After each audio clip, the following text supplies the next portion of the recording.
Friends, ಎಲ್ಲರೂ ನಮಸ್ಕಾರ. ನಮ್ಮ ಭಾರತ ದೇಶದಲ್ಲಿ ಮೊಹರಂ ಅನ್ನು ಮತ್ತು ಅತಿ ಹೆಚ್ಚು ವಿಜೃಂಭಣೆಯಿಂದ ಆಚರಿಸುವ ಪ್ರಮುಖ ಸ್ಥಳವೆಂದರೆ ಅದು ನಮ್ಮ ರಾಯಚೂರು ಜಿಲ್ಲೆಯ ಮುದಗಲ್ ಮೊಹರಂ.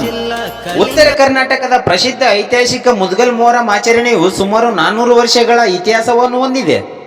ಮುದಗಲ್ ಕಿಲ್ಲದೊಳಗ ನೆಲೆಸಿರುವಂತಹ ಹುಸೇನ್ ಬಾಷರ ದರ್ಗಾದಲ್ಲಿ ಬೇರೆ ಬೇರೆ ತಾಲೂಕು ಮತ್ತು ಬೇರೆ ಬೇರೆ ಜಿಲ್ಲೆದಿಂದ ಬಂದಂತ ದೇವರನ್ನು ಅಲಂಗಳಿಗೆ ಉಗ್ರ ತುಂಬಿಸಿ ಮತ್ತು ಈ ದರ್ಗಾದ ಹಿಂಭಾಗದಲ್ಲಿ ಇರುವಂತಹ ದೇವರ ಬಾವಿಯಲ್ಲಿ ದೇವರನ್ನು ತೊಳೆಸಿಕೊಂಡು ಹೋಗುತ್ತಾರೆ.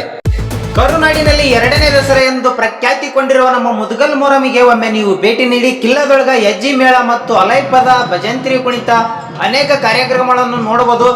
ಸುತ್ತು ನಾಡಿನ ಭಕ್ತರ ಸಾಲು, ಸಾವಿರಾರು ಭಕ್ತರು, ಲಕ್ಷಾಂತರ ಭಕ್ತರು ಕೂಡ ಇಲ್ಲಿ ಕೂಡಿ ದೇವರ ಅಲಂಗಳನ್ನು ತೊಳೆಸಿಕೊಂಡು ಹೋಗುತ್ತಾರೆ. ನೀವು ನೋಡಿಲ್ಲ ಅಂದ್ರೆ ನಮ್ಮ ಮುದಗಲ್ ಮೊಹರಂಗೆ ಒಮ್ಮೆ ಭೇಟಿ ನೀಡಿ ಶರಣರ ಕೃಪೆಗೆ ಪಾತ್ರರಾಗಿ.